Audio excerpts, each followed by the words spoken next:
Adi in the Darshan in 1969, and then he came over here in 1970, and then I went to India and met him in 1970, spent several months with Adi.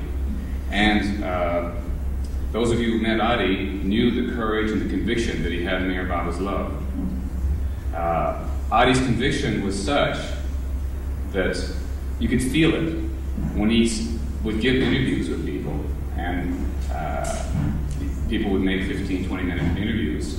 I would talk to them before they would have their interview, and they were talking about their little difficulty, and they were kind of down. And they went to see Adi, and then 15, 20 minutes later, they come back and they're all uplifted, happy, feeling Baba's love. And I asked, well, what did Adi say to you? And they said, Adi told me that Baba loved me. I mean, he told other things, but the essence that Adi communicated was that Baba loved them. And there's a song that, to me, kind of epitomizes Adi's strength and conviction and courage and love for Meher Baba. And there's a chorus that goes like this: Meher Baba, Jai, Jai. So when we get to that, please join in, okay? Okay. Okay.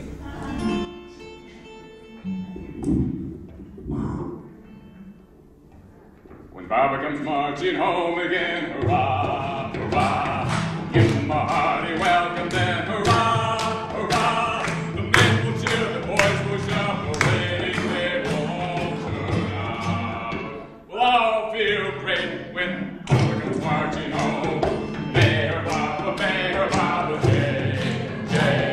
Meher Baba, Jai, Jai. Meher Baba,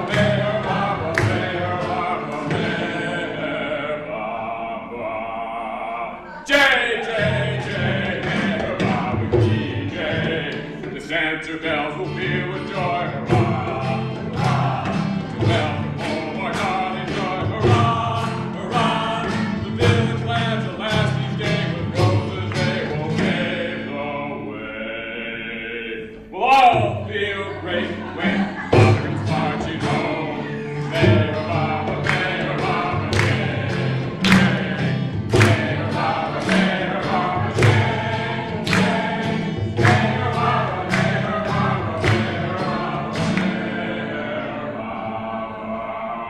Jai, Jai, Jai, Meher Baba, Jai. Get ready for the Jubilee, hurrah, hurrah.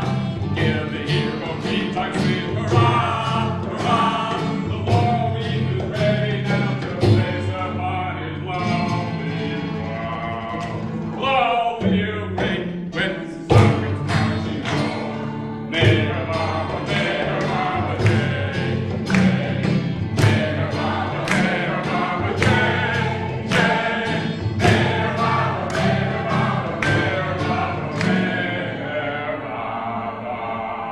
Jai, Jai, Jai. Meher Baba, Jai. This is Meher Baba, Jai, Jai. Everybody, Meher Baba, Jai, Jai. Meher Baba, Meher Baba, Meher Baba. Jai, Jai, Jai. Meher Baba, Jai. Meher Baba, Avatar, Meher Baba ki Jai.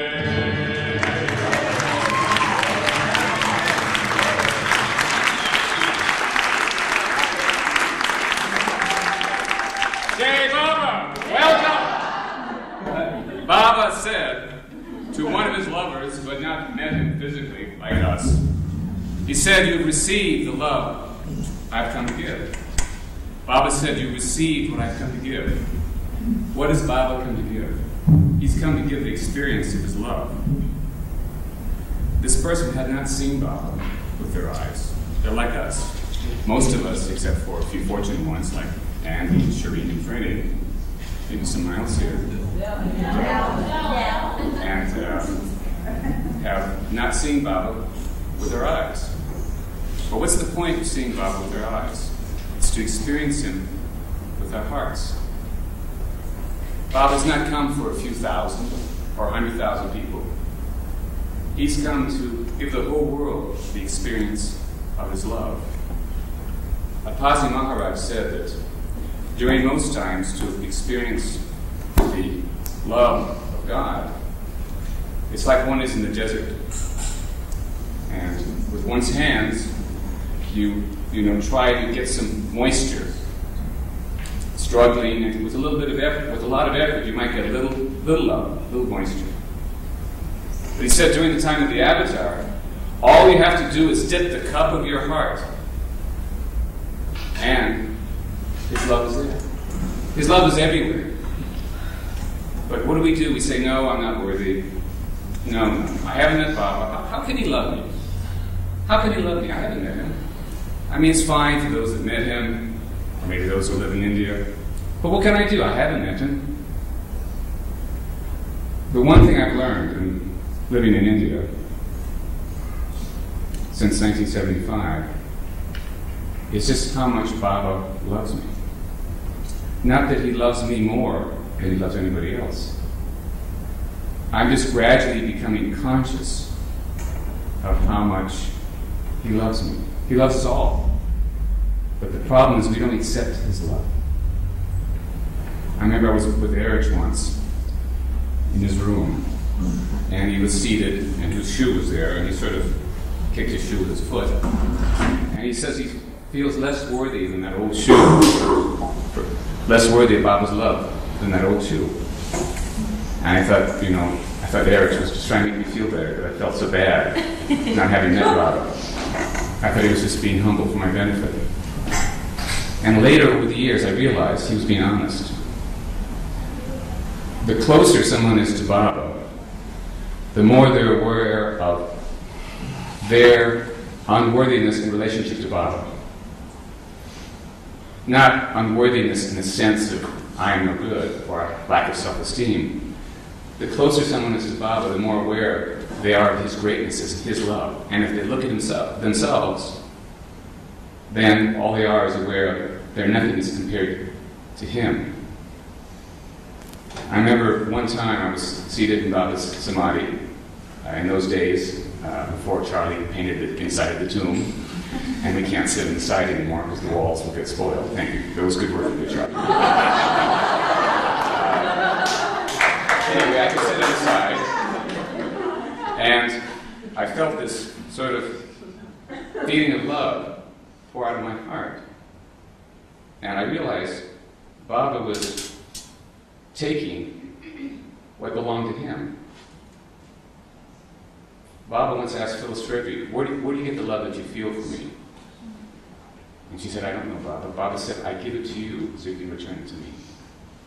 And when I was in Samadhi, Baba was just taking what belonged to him.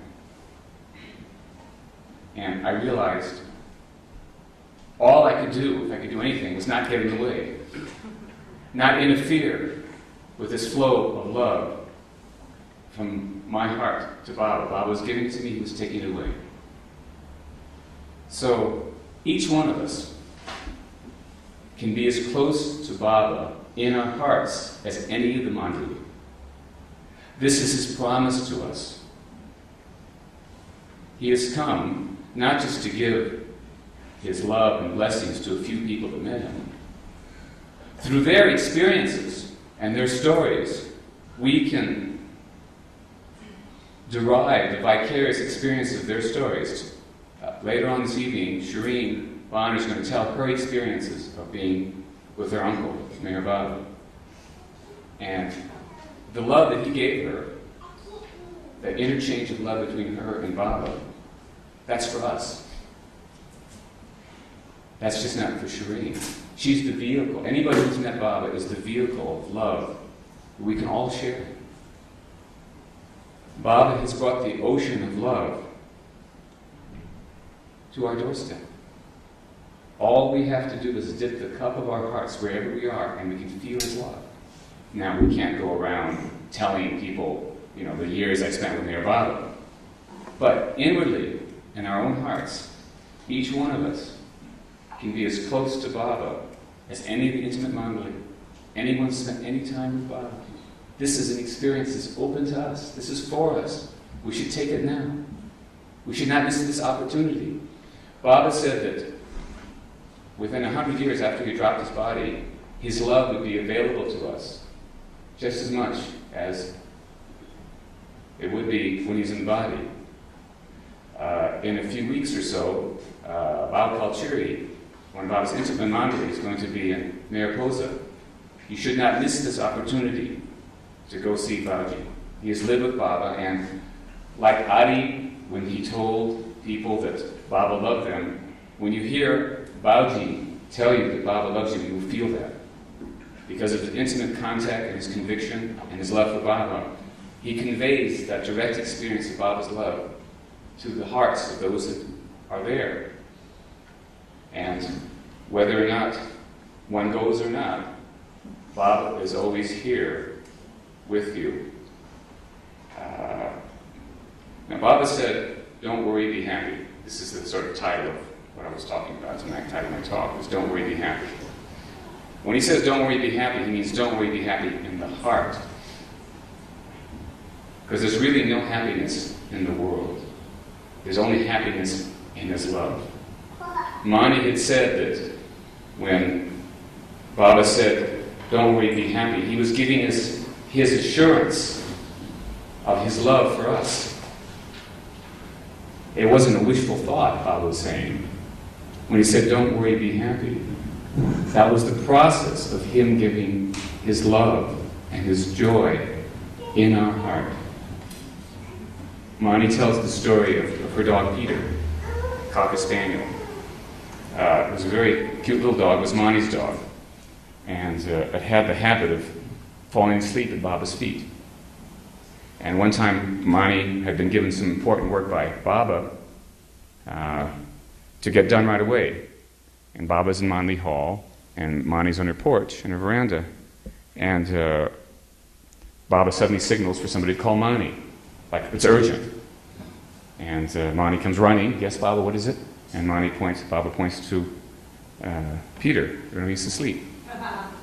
And Mani said, oh yes, isn't that cute? And Mani goes back to the work she was doing. A few minutes later, Baba rings the bell, has somebody ring the bell, and Mani comes running again. Yes, Baba, what is it? See, Peter, he's asleep at my feet. And Peter's feet he's asleep, and his feet are going like this, and he's sort of barking. And Baba says he's dreaming that he's running, he's being chased by an animal, but you see, all the time, he's asleep at my feet. And later on, Mani realized that was a discourse of Baba. That throughout all our suffering, all our experiences, we are asleep at Meher Baba's feet. Each one of us are Cocker Spaniels, asleep at Baba's feet. I used to wonder, what was it like for those that, like us, we're in the world, yet we love Baba. We know the stories of the Mandali, but what about those people that were in Pune or Bombay or in Ahmednagar, and they were close family members, and yet Baba would call them and they'd come to Baba for every decision in their lives, and whatever problems were coming, they'd consult Baba personally. I didn't, get a specific answer from anybody, but I got a general feeling. And the feeling was that for those who were close to Baba in that way, who were in the world like us, he would arrange their marriages with husband and wife, in which it was difficult for them to get along. He would arrange for them to have children that they have trouble with. He would find them jobs that they weren't suitable to. He would find housing that was difficult for them. Now I wonder, has he done anything less for us?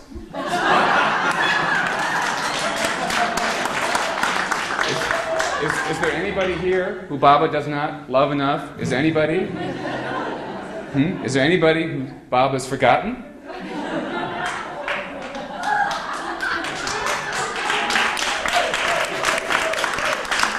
I hear somebody Baba's missed. Huh? Is there somebody out there, I can't see everybody, who Baba's missed?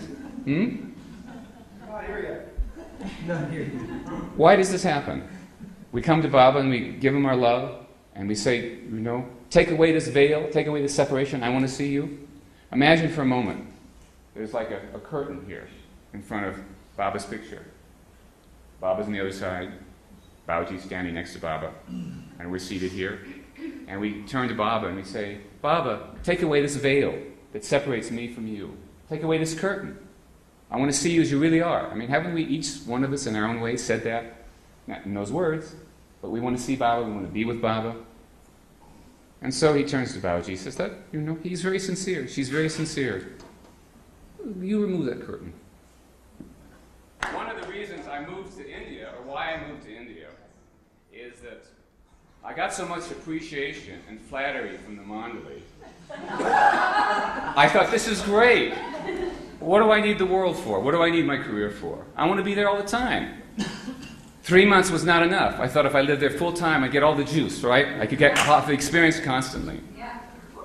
So Adi used to say, fortunate is the man that Baba raises to the sky, but more fortunate is the man that Baba cuts down and brings down to the ground.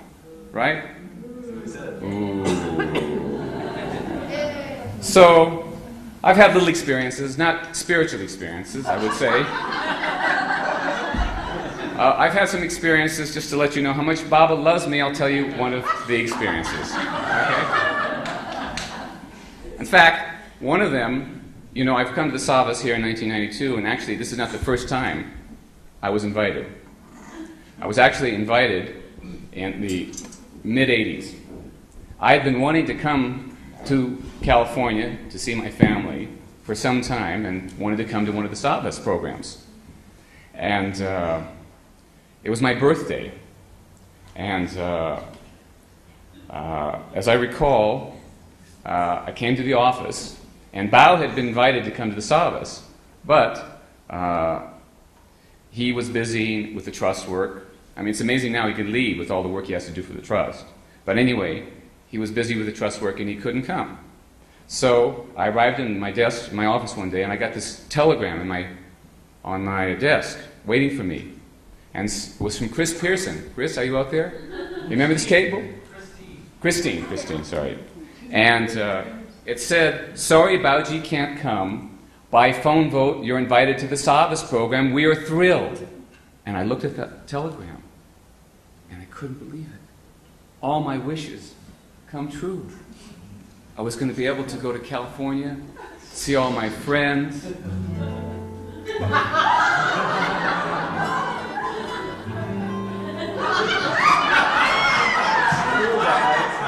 It's true. I felt so good. And I went to John, I went to his office, and said, John, look it. I've been invited to the Sahavas program. Oh, and John looks up and he says, oh, that's wonderful, Jack. I'm so happy.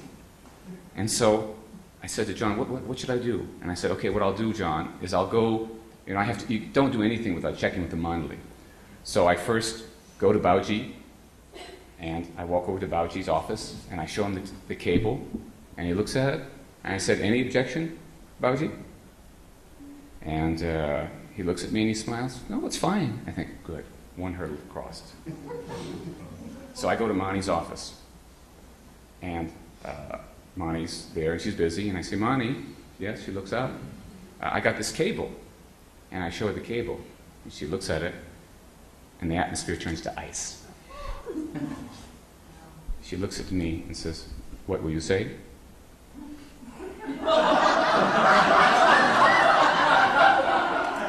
What will you talk about?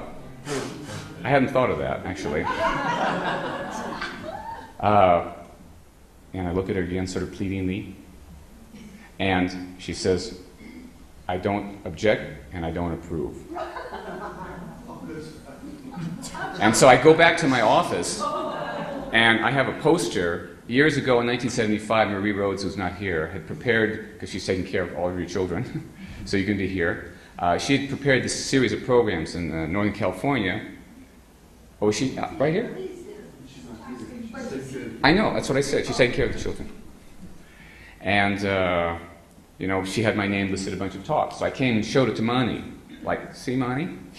I've actually given talks before. And she just looks, doesn't say a word. So I go to Erich, and I show him the cable. And he looks at it. Oh, he says, that's nice, Jack. He looks at the cable, and he says, someday you will go to America. I said, I know, Erich, yes, it's there, it's the cable.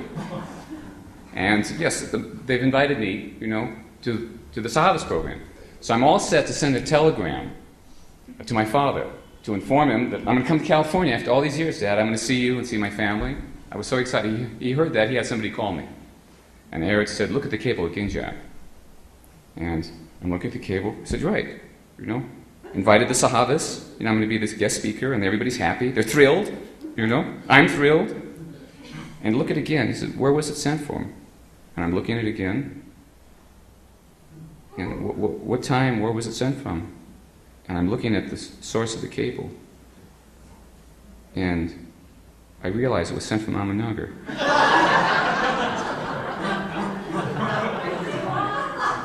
And I turn to Erich, and I say, it's a joke. My balloon had all been filled. I go to John, who's nearby, pleading. And, John, don't tell me it's not a joke, is it, John? He says, yes, Jack. And I find out what had happened. And then I say, Kleiner and Brown did it to me again. And apparently, Gary Kleiner and Ralph Brown knew it was my birthday the next day, and they were going to Pune. And they knew I wanted to come to America, wanted to build the Sahavas. And so they had this idea about a telegram. So they went to John, and they knew how cables would be, conveyed. They knew how Christy Pearson and the LA Center, how the wording would go. So John helped them, my best friend John, design the cable. And then early in the morning, Craig Ruff, who's also part of this, he goes to the telegraph office and says to the telegraph company, can I send this cable on a foreign form, so I think it's a foreign cable. And he explained, it's a joke on our friend. And the man says, I hope he's got a sense of humor. And apparently, Monty knew it was a joke all the time. She played her part perfectly. And Bauji knew it was a joke. And so Eric said to Craig, you shouldn't have done this. And on his birthday, you shouldn't have done this. So, but what does Eric do? He keeps the cable. And when people start coming to the office, he shows them the telegram. That telegram throughout the day becomes a litmus test of how people feel about Jack Small. Some people are really happy. Oh, Jack's going to America, that's wonderful. I see one person, one of the residents, he looks at it and he's smoking. Like, how dare, what can Jack Small say? How can he represent us? How can he go? And that's the way it goes throughout the day. And then Erich takes the telegram to Mirzad. And he shows it to each of the Mandli, And I hear there's one of the Westerners staying there, and his comment is, they're sure scraping the bottom of the barrel, aren't they? So that was my first visit, my first invitation to all of you.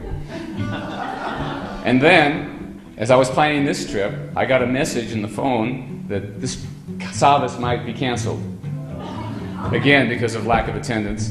Then there's the earthquake and the riots. But here we are, right? We made it, didn't we? Right? Jai Baba!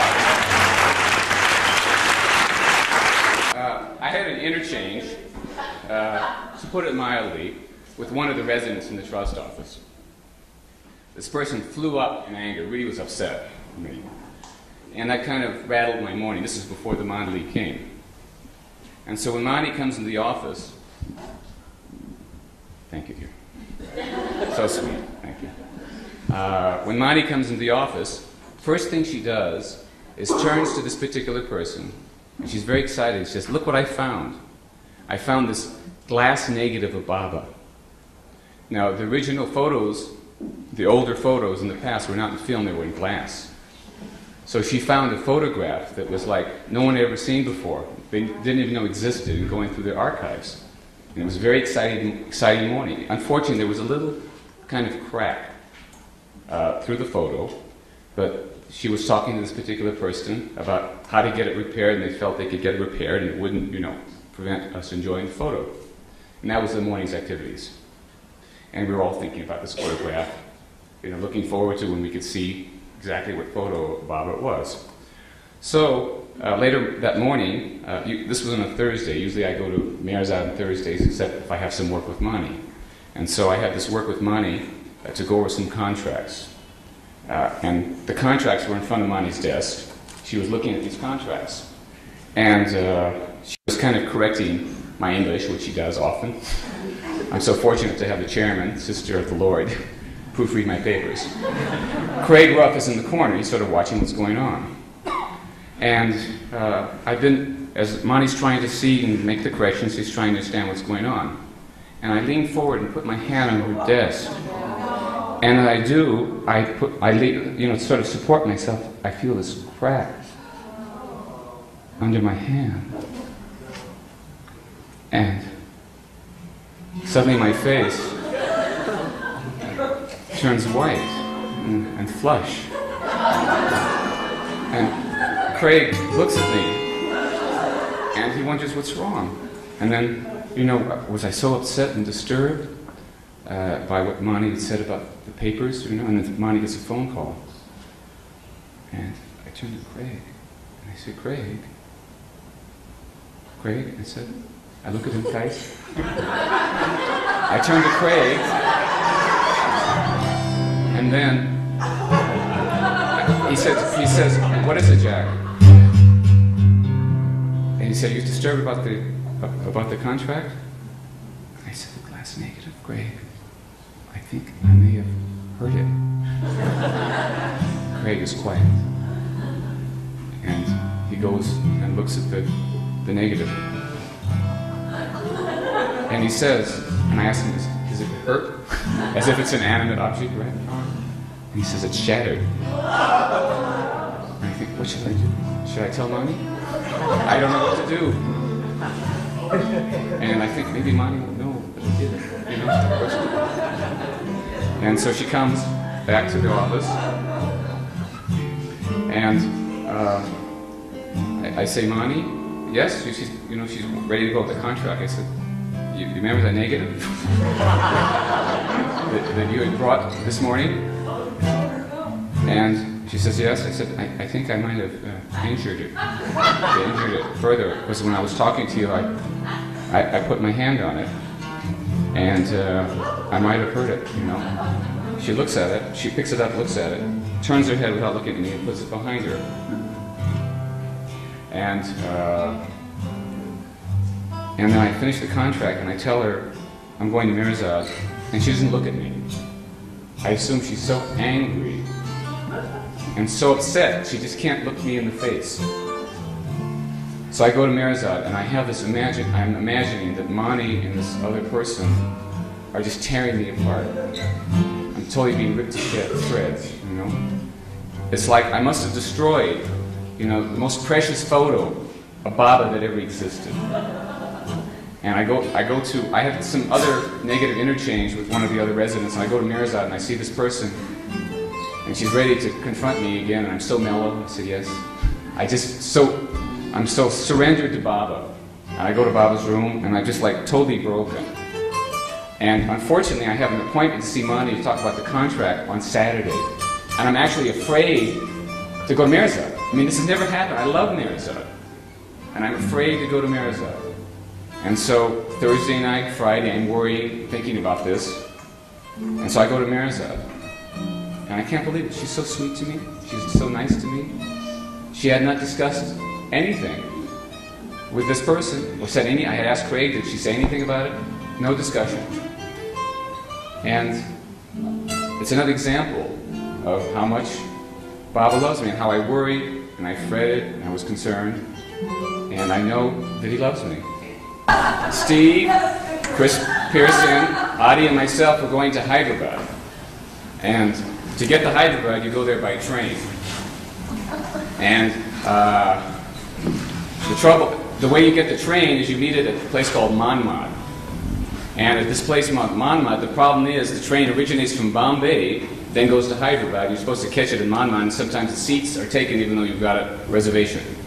Is that clear? Okay. So, to try to get us reservations in advance, Steve and I go to Bombay because we have some other work to do, and Adi and Chris leave from Ahmednagar, and we're to meet in Manmad. And it was Adi and Chris take another train, get off, meet Steve and I on that Bombay to Hyderabad Express. Right, Steve? Okay. So, we're in Bombay, we leave around noon. And I asked the conductor, what time do we get to Manmad? He says 7:30. Fine. No problem. So, Steve and I are in the train, and we're repacking our luggage, doing a bunch of stuff. And we're enjoying, thinking about Adi joining us, thinking about what we're going to do. Hi, I'm sorry. Have I displeased you again? Please, Caroline. Thank you, thank you. I'm sorry. I want to make her happy. That young lady's got to be happy. Okay, I have to speak into this better. Okay. So, it's around, say 5:30, 6 o'clock, and we're talking about soon, around 7:30, we're going to see Adi. And we think we might as well get our things straightened out, And Adi's saying to me, Steve is saying to me, Jack, someday because you live with Adi, people are going to, really appreciate the stories you have to tell, and people will respect you. And I say, Steve, I shouldn't think like that. Please don't talk like that because, I should be grateful. We should think about Baba. We shouldn't think about, feeling good, or my ego shouldn't be inflated. And Steve says, but really, you're going to spend all these years with Adi, people are going to respect you and appreciate you. And I said, no, they're only going to remember me or Baba. I'm just like the postman delivering the message, that's all. And Steve goes on and on. And after a while, I start thinking, actually, Steve, you're right. Well, it's true. Only Baba's important, but it's true. I did spend all this time with Adi and the Manli, And I'm feeling pretty good, And soon we're going to meet Adi. And then I said, we've been at the stop a long time. I wonder where we are. It's 6:30, and we've been here for 20 minutes. And why are we here so long? Is it me or you that opens the door? Steve? You open the door. I open the door. So, I open the door. I saw your face. And I open the door, and I see Adi. I'm stunned. He and Chris Pearson, the train, we arrived at 6 o'clock, and at 7:30. He and Steve were walking back, he and Chris were walking back, waiting for us, looking for us. Our job was to, the moment the train got there in Manmad, was to open the door and look for them. That's why we were come. Adi saw me, he was so furious and angry, I couldn't believe it. He started taking me apart, and Steve described me later on, he could see my posture just sort of bend slowly under the barrage, sorry Caroline, slowly under the barrage of Adi. I was bending over and over. Adi said, I should never have brought you, I should have sent you back. Why did you do this? I almost had a heart attack, I was seeing heart palpitation. He was so angry, so upset. He was furious. And, I just was so stunned, I didn't know what to do. And the problem was, of course, I relied upon the train conductor. He had told me, I didn't find out for myself, I didn't look at the timetable, I didn't check. I assumed, that he knew what he was talking about. And I was so upset that I just couldn't say anything. And I recall, I think, Adi and Chris were so stunned by the way Adi went after me, they just sort of sat in the corner and were quiet. Then later on, Adi ordered some food. And we all ordered food, and he asked me if I wanted some food. I said no, but they ordered food for all of us. The food came in about half an hour.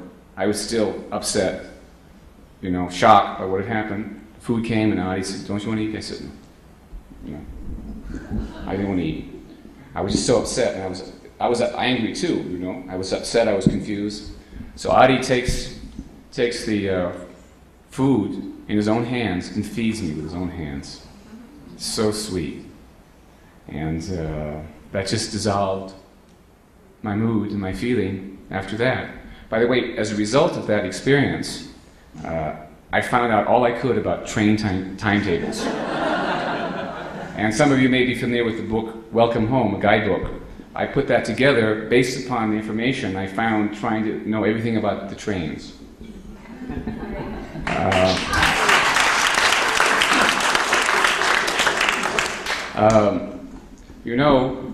Thinking of Adi passing away, and some of the other Mandali passing away, reminds me of my experience after Adi passed away. I remember, how are we doing, Georgianne? 15 minutes, a little more. Okay, thank you, dear. We were, after the shock of Adi passed away in 1980. He was on a tour, Steve Barry and Robert Dreyfuss and myself were with Adi. This was in Guntur, March 4th. And it's interesting that some weeks before this happened, before he passed away, I had run out of questions to ask Adi. And I don't remember if he said something to the effect that he said everything he could to me, or I felt that. But I remember feeling that, I just had no more questions. I got questions now. I wish Adi were here now. So after the shock of Adi passing away, I would start to think of him. And the more I thought of Adi, thought of times with Adi, the more I thought about Meher Baba. Because of the association of Adi with Baba, I just kept thinking more about Adi, and I kept then thinking more about Baba. And it became clear to me that